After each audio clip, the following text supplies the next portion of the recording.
This channel is sponsored by Pro Football Focus. NFL, college, and fantasy data for every player, every play, every game. Visit ProFootballFocus.com to learn more. Hey guys, and welcome back to Franchise Nation. I'm your host, Moonlightswami, and today I'm bringing you guys some more recaps. We have two recaps because the Saints have a bye week in week number 5. So we're going to start off with week number 4. We're going to go quick through the games. I'm not going to click on every single game. If there's an interesting one, then yeah, but we'll do that. Then we'll look at the standings, and we'll go on from there. So Cincinnati defeats the Dolphins 38-24. Jacksonville beats the Colts 24-14. Houston holds on and beats the Titans 25-22. The Redskins beat the Browns 28-10. The Jets beat the Seahawks 21-23. That's an interesting game. Let's take a look. Wilson and Fitzpatrick both put up some pretty good numbers. Fumble from Christine Michael, of course it is. Touchdowns for Luke Wilson and Brandon Marshall. So Wilson got revenge on his former team, and that is pretty big as the Jets improve to 2-2. It's a huge win. Looking forward, Patriots beat the Bills 21-17 in the last game before Tom Brady comes back. And Jimmy Garoppolo 229 with a touchdown. Good work for Jimmy G. Okay. They do get Brady back this week. The Falcons beat the Panthers in Atlanta. Ravens beat the Raiders 14-10. Lions decimate the Bears 38-14. The Bucks beat the Broncos. Didn't expect to see that. But let's take a look. Paxton Lynch had a good game. So did Jameis Winston. But the run game was the deciding factor. Doug Martin put up the numbers to give them the victory. Okay, let's keep on looking. Rams beat the Cardinals in Arizona 16-13. Obviously, the Saints beat the Chargers. The Cowboys beat the 49ers 28-14. Pittsburgh destroyed the Chiefs 45-7. And the Giants beat the Vikings 31-28. Let me take a look at this. Where was the damage done? Ben Roethlisberger through the air, 4 touchdowns, 66%. Alex Smith just not enough. On the ground, D'Angelo Williams, 24 for 114 and a score. David Cobb also with a touchdown. Receiving, Marcus Wheaton 2 scores. Antonio Brown 2 touchdowns as well. So that's it for week number 4. After I take care of a little bit of scouting, we are going to be back and we're going to be doing week number 5's results, and then we're going to take a look at the stats, the injuries, and of course the standings. On to week number 5. So Tom Brady is back, but we start things off with the Arizona Cardinals, who finally get themselves a win. They've just been sputtering all season, and Aaron Murray is the guy to do it. That makes me think that Carson Palmer got hurt. Okay. Andre Ellington and David Johnson, both with touchdowns. Not bad. Tom Brady's back, and they beat the Cleveland Browns 27-24. Brady comes in, 254 yards, 2 touchdowns, 1 interception on 58%. He threw the ball 53 times. That's a lot of pass attempts for him.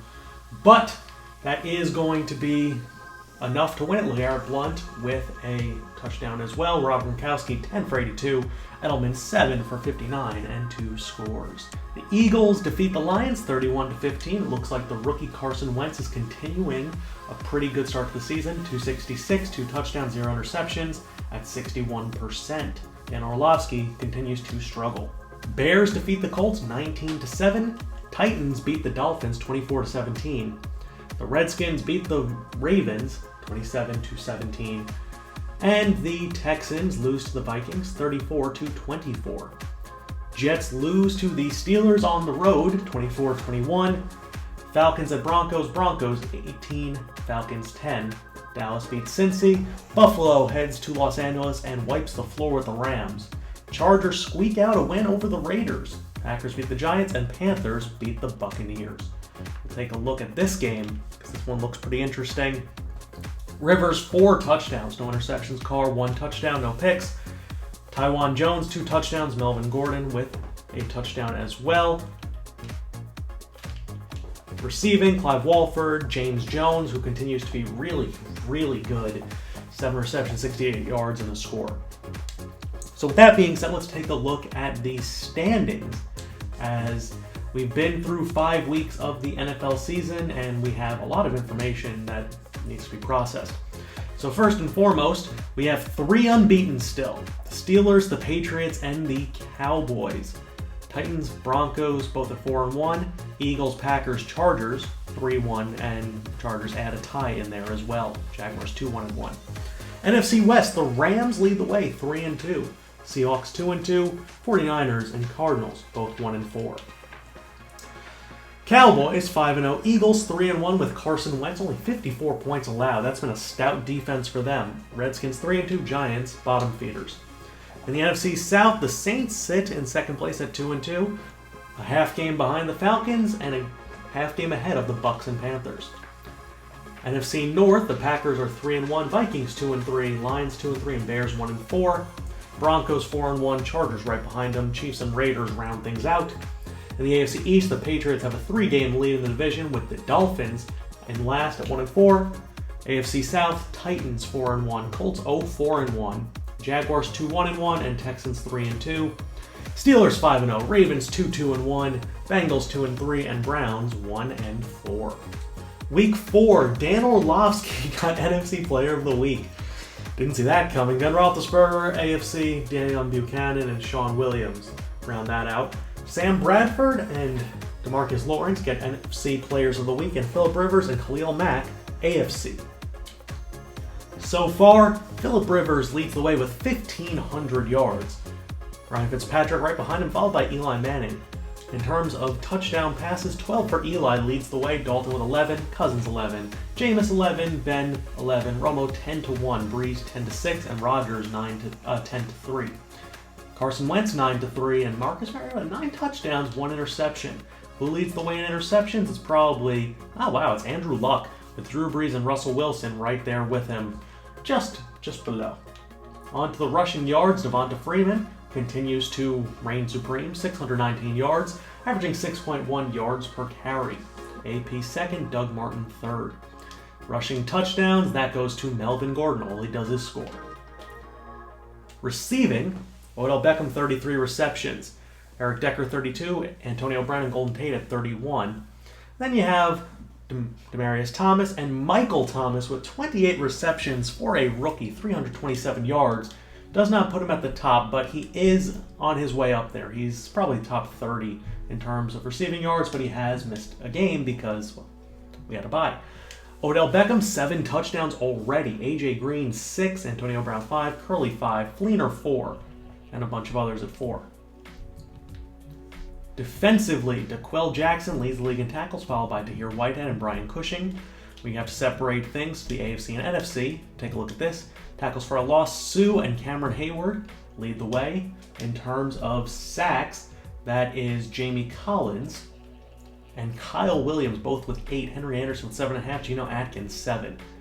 In the NFC, tackles for a loss, 15 for Linval Joseph, 9 for K'Wan Short. Sacks, 9 for Barwin, 6.5 for Bennett, 6.5 for Graham, 6 for Cam Jordan. Interceptions, 2 for a bunch of different guys. And in the AFC, 2 for a bunch of different players as well. Lastly, we take a look at injuries, and there are no new injuries for the Saints. Thomas Rawls and Cavell Connor are out still. Le'Veon Bell's going to miss some time still. Ryan Shazier, 7 weeks. Green, 4 weeks, etc. And pretty much, and you know what, instead of actually talking through all the injuries, you guys can see them for yourselves. I'm going to talk about the changes that we made to the overall team in the time period that you haven't seen. So basically, Vaughn Bell is now starting at free safety. We have benched Jarius Byrd, and that's effective immediately. He just really wasn't playing up to par, and that was enough for us to give Vaughn Bell an opportunity. He played well in the game against San Diego. He had a great week of practice, so he's going to be starting on the opposite side of the bye week when we take on the Panthers. There was a fight that occurred in practice. It was instigated by wide receiver Brandon Cooks, who has been extremely just temperamental lately. Not exactly happy with the organization, not happy with his own performance, and it seems he's taking it out on other players. And he got into a fight with P.J. Williams. And because of that, both of them are going to be, for the most part, benched, at least to start the game next week against the Panthers. That means that Willie Snead will become your number 1 wide receiver. Michael Thomas will be the number 2 most likely. And then on the other side, we're probably going to have Devondre Harris be the number 2 corner instead of P.J. Williams. So those two guys got into a pretty nasty fight at practice, and you can't be doing that. While the team sits in 2-2 and the defense has not been good, it's not acceptable for a team to be divided like that, even over something trivial. And it wasn't because of performance or anything like that. They just got really heated, and we don't accept fighting in this organization. And that's really all there is to it. So pretty much that's the big deals. Kasim Edebali is not going to be starting. We're going to give that role to Paul Kruger. He has gotten minimal pass rush in his time so far, and that's not exactly, that's not good. It's not acceptable. So Paul Kruger will be starting opposite him. And we have not made changes to the linebacking core just yet. That is something that is being looked into, but at the moment it doesn't seem like we have a better option, and that's always a scary thing to think about. But Nathan Stupar is not great. Craig Robertson, not really a great option. So it seems that we'll have to kind of grin and bear it for the time being. And the last change that we made was we elevated up our third defensive tackle, Onemata. He's going to be our second DT, paired along with Tyler Davison, replacing John Jenkins, who just has not been good as of late. So we're going to drop P.J. Williams for that next game, but this is the way the defense looks. It's Kruger, Davison, Onemata, Jordan, Ellerby, Laurinaitis, Stephon Anthony, Vaccaro, and Bell, Bro, Harris, Crowley, and then Sterling Moore. And on offense, Brees, Ingram, Kuhn, Snead, Thomas, Coleman, Latman, Tommy Lee Lewis, and then Manhertz, with Fleener, Hill, and Manhertz at tight end, Armstead, Lolito, Unger, Pete, and Streif to round things out. So I hope you guys enjoyed. I'm Moonlightswami, and I'll be talking to you guys later. Peace!